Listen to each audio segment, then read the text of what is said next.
ஒரு பொருளையும் நாம் குறை காண முடியாது. காரணம், நிறைவு பெற்றதாகவே ஏக வல்லவனான இறைவன் நம்மவர்களுக்கு செய்து தந்திருக்கிறான். நல்லவர்களே, இந்த அடிப்படையிலே நாம் நல்ல முறையிலே சிந்திப்போமையானால் நிச்சயமாக இம்மனித சமுதாயம் கூறுவது போல மனிதர்களினால் ஆரம்பிக்கப்பட்ட மதம் இஸ்லாம் அல்ல என்பதை நாம் புரிந்து கொள்ள முடியும். நல்லவர்களே, ஒரு சொற்று நேரம், ஒரு சிறிது நேரம் நாம் சிந்தித்து பார்ப்போமேயானால் நாம் நிச்சயமாக புரிய முடியும். காரணம், நல்லவர்களே, இன்று உலகத்திலே தங்களை மீறி தாங்கள் தான் பெரிய மதத்தவர்கள், அதாவது அதிகம் உலகத்திலே வாழ்ந்து கொண்டிருப்பதாக தங்களை தாங்களே பறைசாட்டிக் கொண்டிருக்கக்கூடிய கிறிஸ்துவர்களை எடுத்துக் கொள்வோம். இந்த கிறிஸ்தவர்கள், இவர்கள் வாழக்கூடிய பல பகுதிகளில் வாழக்கூடிய இந்த கிறிஸ்தவர்கள், இவர்கள் எப்படி தங்களை ஆட்படுத்திக் கொண்டிருக்கிறார்கள், தங்களுடைய வாழ்க்கை ரீதியை எப்படி அமைத்துக் கொண்டிருக்கிறார்கள் என்பதை நாம் பார்க்க அவசியமில்லாவிட்டாலும் அவர்களுடைய அடிப்படை கொள்கைகளை நாம் சற்று தெரிந்து கொள்ளவே கடமைப்பட்டிருக்கிறோம். நல்லவர்களே, ஏன் அவர்களுடைய பெயர் அடிப்படையிலே பார்த்தாலும் கிறிஸ்துவம் என்பது ஒரு இயேசு கிறிஸ்து என்று சொல்லக்கூடிய ஒருவரை சார்ந்ததாக இருக்கிறது.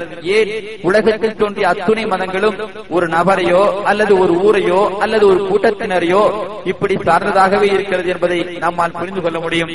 உதாரணத்துக்கு இந்து மதத்தை எடுத்துக் கொள்ளுமையால் ஆரியர்கள் என்ற ஒரு குரூப்பை சார்ந்த அந்த பெயரை சுட்டிக்காட்டிக் கொண்டிருக்கிறது.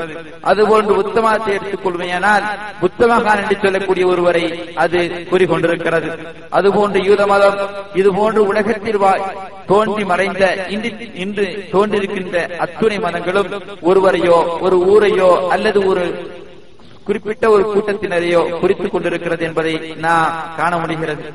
ஆனால் நல்லவர்களே, இந்த இஸ்லாமிய மட்டுமே உலகத்தில் ஏது பாகத்தில் எங்கு வாழ்ந்தாலும் தன்னை இஸ்லாமியன் என்று கூறிக்கொள்ளக்கூடிய உரிமையை அனைவருக்கும் கொடுத்ததாக வழங்கிய ஒரே ஒப்பற்ற மார்க்கம் இந்த தீன் இஸ்லாம் என்பதை நாம் தெரிந்து கொள்ள வேண்டும். நல்லவர்களே, இன்று நாம் தமிழகத்திலே வாழக்கூடிய ஒரு கிறிஸ்துவ மதத்தை சார்ந்த ஒருவரை நாம் உங்களுடைய கடவுள் யார் என்று கேட்போமையானால் இயேசு என்று கூறுவார். நல்லவர்களே, இதே கேள்வியை ஆங்கிலத்தில் அமெரிக்காவில் தன்னை கிறிஸ்துவன் என்று சொல்லிக் கொண்டிருக்கக்கூடிய ஒரு இடத்திலே கேட்போமையானால் ஜீசஸ் என்று கூறுவார். இதே வார்த்தையை நாம் அரபிய நாட்டிலே வாழ்ந்து கொண்டிருக்கக்கூடிய, எகிப்திலே வாழ்ந்து கொண்டிருக்கக்கூடிய ஒரு அரபி கிறிஸ்துவனிடத்திலே நாம் கேட்போமையானால் அவன் உடனே மசீஹி என்று குறிப்பிடுவான். ஆக மூன்று மொழியினரும் குறிப்பிடக்கூடிய கடவுள் ஒன்றாக இருப்பினும் கூட நாம் ஒரு மொழியை கூறக்கூடிய அதே கடவுளின் பெயரை மற்றொரு மொழி காலத்தில் கூறுவோமையானால் அவனுக்கு எந்த விதையும் புரியாது. நம்மையே அவன் கேள்வி கேட்கக்கூடிய முறையிலே ஆகிவிடுவான். இது உண்மையாக நாம் சொல்வோமேயானால் நிச்சயமாக இது மனிதனால் தோற்றுவிக்கப்பட்ட, அந்தந்த பகுதியில் இருந்த மனிதன் தோற்றுவித்த ஒரு மதம் என்பதை நம்மால் புரிந்து கொள்ள முடியும். அதே சந்தர்ப்பத்தில் எத்தனையோ மாற்றங்கள், எத்தனையோ வித்தியாசங்கள், கொள்கை ரீதியிலே இன்னும் கோட்பாடு ரீதியே எவ்வளவு வித்தியாசங்கள் என்பதை நம்மால் புரிய முடியும். அதே நேரத்தில் தமிழகத்தில் வாழக்கூடிய ஒரு இஸ்லாமியனை, அதாவது தன்னை படைத்தவரை ஏற்றுக்கொண்டவனை, ஒருவனை நாம் உன்னுடைய கடவுள் யார் என்று கேட்போமேயானால் உடனே அல்லாஹ் என்ற வார்த்தையை அவன் குறிப்பிடுகிறான். இதே நேரத்தில் அமெரிக்காவில் வாழக்கூடிய ஒரு ஆங்கிலேயனிடத்திலே, முஸ்லிமாக வாழக்கூடிய ஒரு ஆங்கிலேயனிடத்திலே உன்னுடைய கடவுள் யார் என்று ஆங்கிலத்திலே கேட்போமேயானாலும் அவன் கூறக்கூடிய பதில் அல்லாஹ் என்பதாகும். இதேபோல் அரபியத்திலே ஏழு உலகத்தின் ஏது பாகத்தில் வாழ்ந்தாலும் ஏது திசையில் வாழ்ந்தாலும் அத்துணை பேருமே கூறக்கூடிய ஒரே வார்த்தை அல்லாஹ் என்ற வார்த்தையாகும். இன்னும் சொல்லுவேனால் அல்லாஹ் என்ற வார்த்தை அரபி வார்த்தை தான் என்பது கூட புரியாதவர்கள் கூட இன்றைய இஸ்லாமியர்கள் கடவுள் யார் என்று கேட்டால் அல்லாஹ் என்று அழகாக கூறக்கூடிய நல்லதொரு செயலை, நல்லதொரு வார்த்தையை நம்மால் கேட்க முடிகிறது. நல்லவர்களே, உண்மையில் அல்லாஹ் என்ற வார்த்தை அரபி வார்த்தையை சார்ந்ததே, அரபி மொழியை சார்ந்ததே. இலாஹ் என்ற வார்த்தையிலிருந்து பிளந்தெடுக்கப்பட்ட வந்த வார்த்தை தான் அல்லாஹ் என்ற வார்த்தையாகும். நல்லவர்களே, இந்த அல்லாஹ் என்பதற்கு இறைவன், கடவுள், அதாவது வணங்குவதற்கு தகுதி பெற்றவன் என்பது உண்மையான தமிழில் பொருளாகும். ஆக கடவுள் என்றாலும், இறைவன் என்று சொன்னாலும், ஆண்டவன் என்று சொன்னாலும், படைத்தவன் என்று கூறினாலும், ஆக ஏழு விஷயத்தில் நாம் எப்படி கூறினாலும் ஏக வல்லவனான அந்த அல்லாஹ்வை குறிக்கும் என்பதை நாம் புரிந்து கொள்ள வேண்டும். காரணம் நல்லவர்களே, இன்றைய நாம் இந்த அரபி மொழியிலே சொல்லப்படக்கூடிய இந்த அழகு வார்த்தையை கேட்டவுடனேயே இன்று மனித சமுதாயம் என்ன நினைத்துக் கொண்டிருக்கிறது தெரியுமா? எப்படி கிறிஸ்தவர்கள் இயேசுவை தங்களுடைய கடவுள் என்றும், புத்தர்கள் புத்த பெருமானை தங்களுடைய கடவுள் என்றும், இந்துக்கள் பலவித கடவுள்களை தங்களுடைய கடவுள் என்றும் கூறிக்கொண்டிருக்கிறார்களோ அது போன்று இஸ்லாமியர்கள் அல்லாஹ் என்ற கடவுளை கூறுவதாக நினைத்துக் கொண்டிருக்கிறோம். நல்லவர்களே, உண்மையில் அதுவல்ல.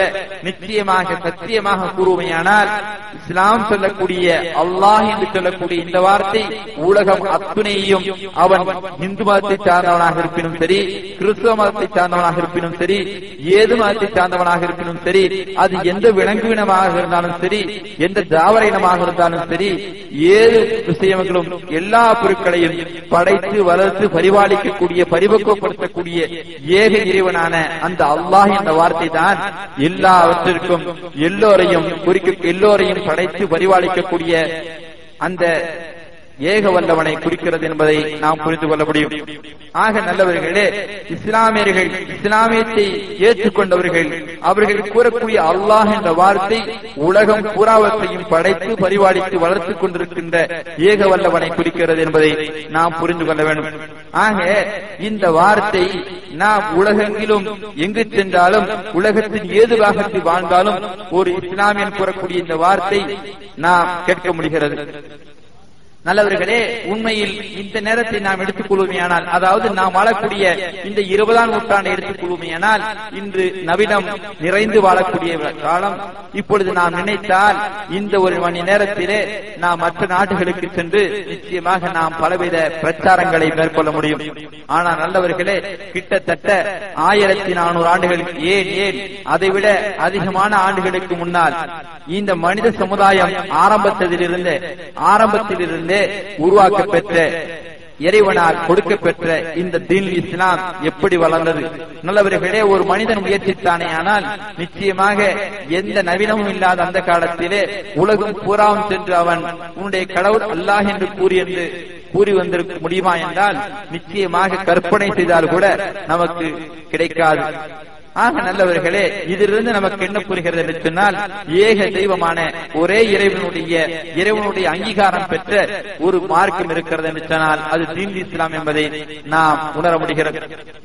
இதற்கு எத்தனையோ உவமைகள், எத்தனையோ உதாரணங்கள், எத்தனையோ ஆதாரங்கள் நம் கண்கூடாக கண்டு கொண்டிருப்பதை நாம் நிச்சயமாக சிந்தனையுடையோர் நாம் புரிய முடியும்.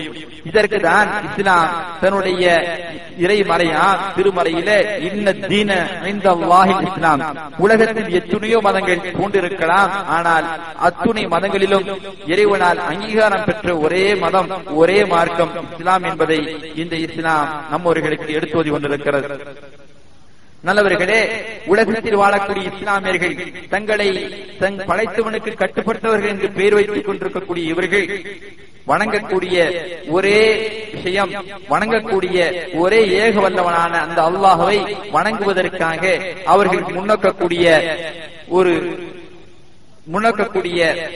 புனித இல்லம் தான் காபா என்று சொல்லக்கூடிய இடமாகும். நல்லவர்களே, சில காலங்களுக்கு முன்னால் இந்த காபா என்பது உலகத்தினுடைய மத்திய பகுதியாக இருக்கிறது என்பதை நமவர்களுக்கு கண்டுபிடிக்கப்பட்டு கூறப்படுவதையும் நாம் தெரிந்திருப்போம். ஆக நல்லவர்களே, உலகத்தின் பல பாகங்களில் வாழக்கூடிய அத்துணை மக்களும், அதாவது இஸ்லாமியர்களாக இருக்கக்கூடிய ஏக வல்லவனை ஏற்றுக்கொண்ட அத்துணை மக்களும் அவர்கள் முன்னோக்கி இருக்கக்கூடிய ஒரே திசை